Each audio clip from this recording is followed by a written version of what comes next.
Hello, everyone, and welcome to our collaboration podcast series. I'm Sam Winterbottom, Director of Public Sector here at Gamma, and I'm joined today by Sam Mooney, good name, Sam, who is our collaboration proposition owner and is here to talk us through when good enough is costing you more than you think. This is all about voice telephony and collaboration. So, Sam, what does good enough look like in reality? When I think of what good enough is, it kind of just means it works, but no one's thrilled about it. It's not the best out there. And quite a good analogy that I like to think about, because I've got it happening right now at home, is a kitchen light. It's flickering. You need to change the light bulb. It's annoying that it's flickering, but I'm not going to go out of my way to actually fix it. Probably not for a little while until I'm forced to do it. So that's what I kind of think. And then if you put that in sort of, collaboration terms, or, the telephony technology, it's kind of like dropped calls, it's that latency, it's clunky meeting joins, it's using multiple different systems to do one task. Again, it's not the best, but you can just get by. And I think that's what we want to delve into, isn't it? Further in the podcast is that good enough? That's the whole question. You're absolutely right. I mean, give us some examples of the workarounds that people live with. That's a good question, because there's so many multiple workarounds that you can do. And I think sometimes it can be so ingrained in a business that it's just the way we do things around here, is what people say. Like if you're, taking a call on your mobile, logging onto CRM system, sending an email, or how many things can get lost around there. And it's not until, you have like a new start and you're trying to explain to them, oh, we'll do it this here. And they'll say, well, why can't we just do it in one system? That you go, well, it's just the way it's done around here, we complain about it, but nothing actually really happens, because we can still get the end result. It might not be as efficient as we wanted it, but we did the workaround and got there. It brings to mind when you're talking about this one particular customer recently who moved to us, but one of the issues that it turns out that their organization was facing, that they were actually living with, was delays in internal calls. So they were actually getting used to, and had to get used to, because that's what the system did, a big delay in internal calls. I think because the call was going up to somewhere far away, coming back again, and actually the organization lived with that, but it was becoming quite a frustration for them. So they're the typical type of things that we hear quite regularly. Is you just live, it is what it is, and we just live with it. On that, why do you think comms, and in particular voice, gets deprioritized in the melee of everything that's going on with communications platforms nowadays? Very quick. I think there's a few reasons. One, when you think of telecoms, when you're in the industry and you're working, you kind of understand telephony. But if you're not and you're just looking at it, trying to install a CRM system, nice and shiny, you can see it, you see exactly what happens when you install it, the output. But telephony, you're kind of like, oh, it's lagging again. And then you're 5-10 minutes late to that call. So I think trying to get everyone on board to get the investment in to say, actually, we can actually improve this. I think so that's one of the problems. And another problem our sales director mentioned recently, which I thought was quite interesting, there's so much information out there now when it comes to like changing your telephony environment or your collaboration tools, that if you're just getting by and it's good enough, and the thought of where do I start, you start to do a little bit of research, and there's so much information that it becomes overwhelming because you don't know where to start. You're like, okay, well, I'll just go with the top 5, but actually the top 5 have slightly different solutions. And I think it just becomes like such a big sort of project to take on in people's minds, and they obviously need that support to get through it. But I think that can kind of put it off, because you, like I said, if your light bulb is flickering and you can deal with it, that's fine. But you have to go out to the shops to pick up the right light bulb, and you've got to make sure that it's, the right one to fit in, and all. It just becomes a big task in your head. So yeah, I think that's probably why people probably deprioritize it compared to other sort of projects internally. It's really interesting, obviously, because no podcast nowadays would not mention AI. Of course, AI is implicit in collaboration and in voice as well. There's so many good things that can run over the top of voice calls, but sometimes we do hear that voice is the forgotten child, as it were. Yet, all of the research that we look at suggests voice is actually one of the key communication methods.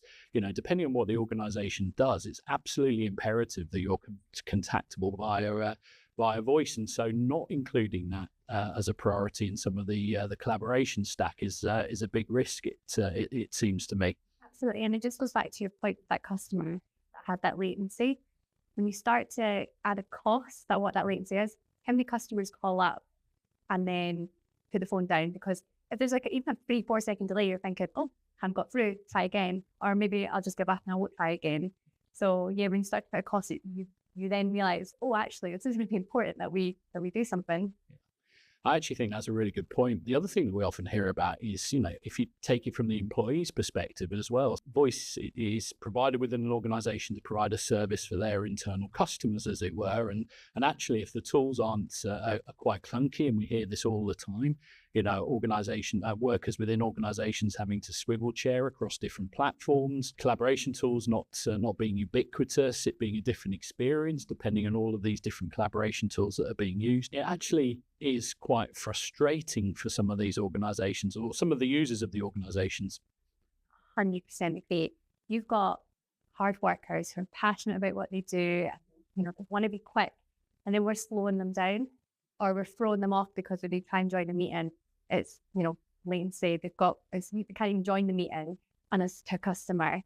Imagine like sitting there as an employee wanting to do better and be better, and they haven't got the tools behind them to actually kind of fulfill that. So yeah, 100% agree with you.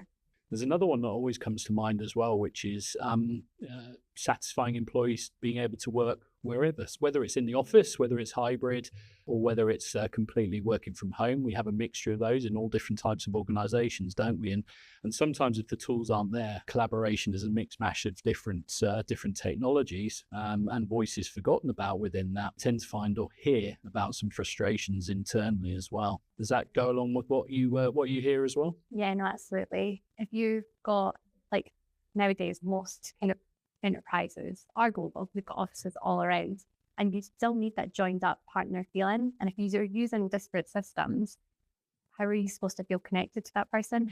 If you're having to go and email this person and then you can Teams your teammate quite easily, it's just not the same like relationship that you can build. It's not as quick and efficient. So yeah, no, I think especially enterprises now, you kind of want that same system, same technology across the board, really easy for anyone to contact anyone within business.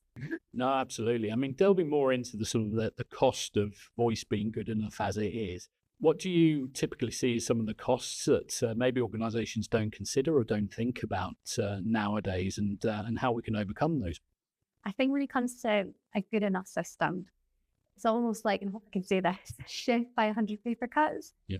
I love that saying because it's always little things that you don't kind of see on the surface. Everyone's kind of complaining little bit here, there, 5 minutes wasted on a call, maybe once a week. But when you actually multiply that across 500 users a month, and if you take that, what does that actually cost the business? It makes like decision making, it slows that down. So yeah, I think it's all, and like we were saying earlier with the disgruntled employees, it's going to get to a point where they're feeling like, oh, well, I actually can't get past, I can't get faster, I'm not, and they're not supporting me. So you're going to have that turnover rate. So it's all these little things that I think have to be taken into consideration, and you have to put a cost against to see, oh, actually, this is a big problem. And actually, it relates to pounds or potentially pounds as well, right? In terms of the cost of telephony being good enough, but actually, is it really good enough? And is good enough? Don't you want to be the best in breed in what you do? From a voice perspective, what's some of the additional costs that creep in when telephony isn't considered as part of the technology enhancement stack? I could see it from a few different angles. So one, the global idea of just having that sort of, if you're not considering your business strategy as a whole, if you're just, okay, well, we just need to sort out this office with technology, just plug something in, and then it actually doesn't work. You haven't integrated it in so that it works with all of your employees and how they work. You kind of need to go in when you're looking at a collaboration tool or a voice tool and say, okay, how do you use it? Then get a solution to solve that. So don't go in thinking, okay, well, I'm just going to choose this solution and put it in and that'll fix, that person will be able to make a call. It's actually, let's have a sit down. How do you use it? And kind of lean on the experts for the guidance on what's, the best way to use it, so that you are supporting your employees the best way possible so that they can make those phone calls. With a unified communication system, they've got the chat, they've got the video all in one place. we've talked about the internal customer, as it were, but also, users or citizens of services. Voice is inherently important, isn't it? You think about voice as a priority in a hospital or an NHS organisation. It's absolutely imperative that the telephone system, whether it's supporting a crash call, for example, 2222, or emergency services, is absolutely there and available. And if it's not if voice isn't a priority in upcoming plans, or with some of the compelling events that are going on in the UK at the moment, can actually be more of a cost than just financial, right? It's about people and the risks associated with that. Absolutely. And if you're a customer-facing business and you have a reputation basically of poor customer service, because whenever you phone, you can't get through, or it takes ages to get through, or when you do finally get through, you can barely hear each other. It's really crispy on the other end. So yeah, you're right. It's not just financial; it's also reputational, which at the end of the day will lead to financial losses. No, absolutely. And some of the KPIs that a lot of organisations hold themselves to or accountable for. I just want to touch again on the cost of doing nothing. Obviously, we've got organisations who are in a different place in different scenarios, depending on what they do, and also the state of digital transformation that they're in at the moment. What are some of the other costs of doing nothing, and how can they be overcome? Legacy systems. When you've got legacy estates, they sometimes can be a bit of a drainer because they aren't doing what you need in, and it's legacy systems, so the cost to run them is quite expensive. And you usually need some sort of specialized skill within the business to run them, especially if you're not leaning on an external IT team to do that for you. So there's a cost right there. Something you mentioned earlier, which is quite an interesting one, is if you're already using the license in some capacity with a vendor, in your example is the CSP, so E5 licensing from Microsoft, and you might not be using the phone system, but that if you're not, it's such a quick, easy add-on to do the phone system. And then not only that, you're getting that collaboration, so you're having the voice and the technology all within the same system. And so if you're already in Microsoft House, that's the kind of logical next step. Yeah, it's the unspoken cost of and burden of maintaining some of these systems. Sometimes it's absolutely inevitable. We need and organisations need to do that for various reasons. But actually, there's no reason why it can't be a hybrid. You can't utilise those licenses in a more efficient manner, for example, and also just relieve a bit of burden in terms of evergreening your solution, making it slightly less challenging to in the daily environment. And I'm a big believer, and I have to say this in every podcast I do, but simplicity is the ultimate sophistication. And if you can just really simplify everything, including your telephony and how voice works within your collaboration suite, then you really are onto a winner. Thank you very much, Sam, for your time on series 1 of the podcast. Sam Squared signing out.